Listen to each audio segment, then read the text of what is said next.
Welcome back, ladies and gentlemen, to another episode of Double Entertainment. First up, you might be wondering why I'm not wearing my shirt and tie and baseball hat, and really there's no special reason outside of the fact that for once I wanted to dress a little bit more casually, and I didn't want to look like your stereotypical neckbeard. As for today's topic, oftentimes on this channel I mostly like to focus on older films, and I like to rave on and on about how they don't make films like they used to anymore. However, there have been quite a number of recent films that I really did enjoy, that I think really did blow me away, and I feel deserve a lot of attention. So for today, here are my top 5 favorite films from the 21st century. At number 5, Hardcore Henry. Written and directed by the lead singer of the Russian rock band, Biting Elbows, the concept of Hardcore Henry launched out of the blue when Ilya Naishula directed the music video for his songs Bad Motherfucker and Stampede, as well as violent action short films using GoPro, putting the viewer in the front row seat of all of the action. This started a bidding war amongst the major Hollywood studios in hopes of creating a feature-length first-person shooter.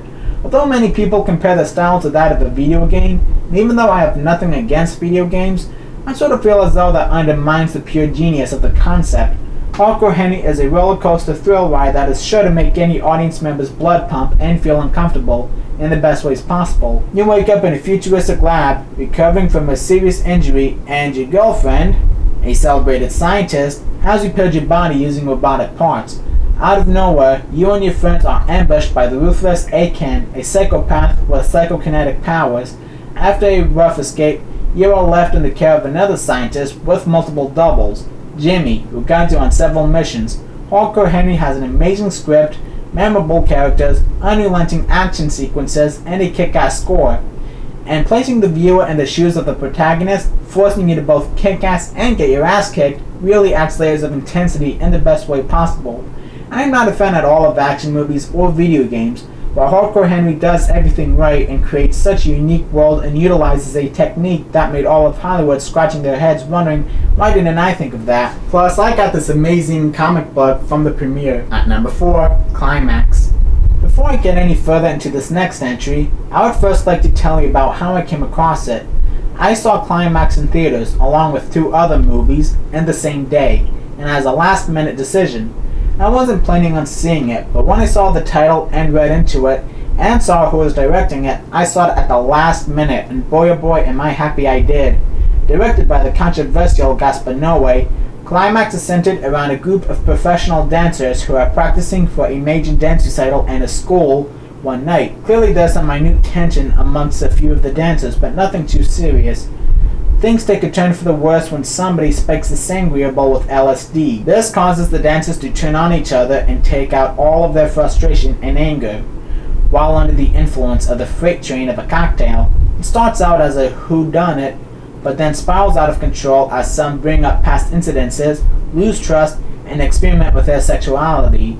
And then things get even worse as the child of the dance instructor falls victim to the drug. A woman mutilates herself graphically, and everybody loses control of their violent and sexual desires. Again, I saw this in theaters without a single clue of Noé's directing style, let alone how the film played out.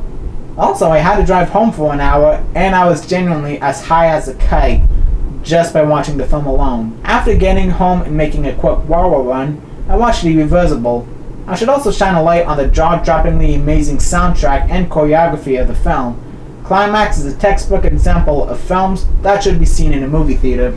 At number 3, Nocturnal Animals. You know how when you enter a mall or outlet center and walk through the hoity-toity makeup area and see a big sign that says Tom Ford?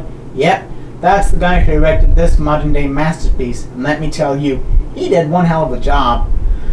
This was another movie I watched without having a single clue of what I was getting myself into. All I knew was that it looked interesting, and I liked Jake Gyllenhaal. Amy Adams plays Susan, an upper-class art gallery owner who is stuck in a hapless marriage. One day, she finds a package containing a rough draft of a novel written by her ex-lover Edward. Once she begins reading the book, the audience is dragged abruptly into this devastating, violent, gut-wrenching, horrific tale of rape, murder, and revenge.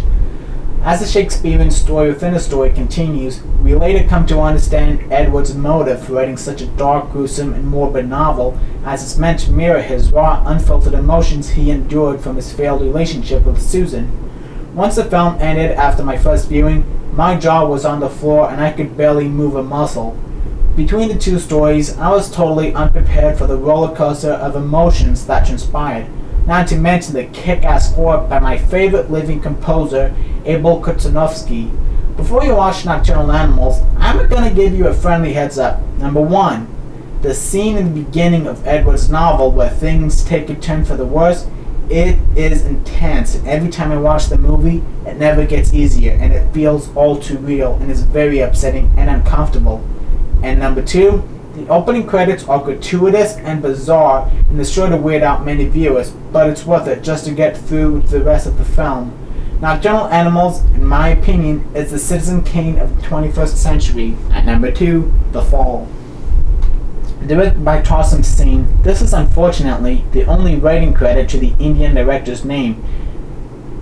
After a famous silent Hollywood actor is hospitalized due to a stunt gone wrong involving a horse, he befriends a little girl who also sustained an injury due to a fall. Struggling with his failing career and love life, Roy, played by Lee Pace, has developed an addiction to morphine and gets Alexandria to sneak in as much as she can by telling her stories of epic proportion revolving around an Indian, an Italian explosives expert, Charles Darwin, an escaped slave, and a masked bandit, also played by Pace. The 5 men embark on a mission to track down and get their revenge on the ruthless Governor Odious, who wronged each of them and exiled them to a small island. On their journey through lavish landscapes, they are accompanied by a mystic. I consider film to be like an orchestra consisting of numerous art forms, and this is an ideal example of every aspect going above and beyond. The actors are phenomenal, the cinematography and set design are breathtaking, the music is incredibly unique and sparks imagination, and the legendary costume designer Eiko Ishioka, whose work has been featured most memorably in Coppola's Dracula, gives, in my opinion, at least her greatest work ever. For just under 2 hours, The Fall is a timeless epic that was shot in 28 different countries in the course of 4 years and breaks the boundaries of film and literature.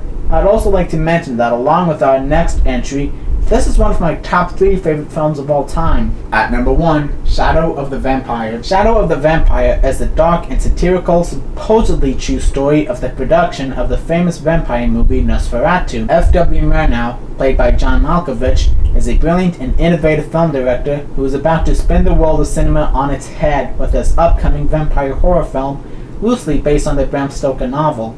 He also has a trick up his sleeve, the mysterious and unknown actor Max Schreck, who is going to become a household name with his greatest performance yet. Oh, and by the way, Max Schreck is probably a real vampire.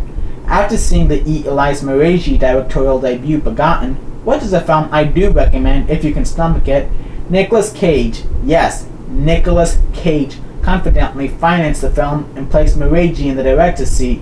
I actually watched the film before I even saw Nosferatu, and honestly, I prefer this, even though I am a hardcore fan of the 1922 classic. The score, much like the one in The Fall, is incredibly unique and unmatched and otherworldly. The makeup and the settings are again otherworldly and offer a sense of timelessness. The entire cast give their performances 110%, and the script offers a lot of satire. Needless to say, I am absolutely in love with this movie, and as a matter of fact, it's my personal favorite film of all time.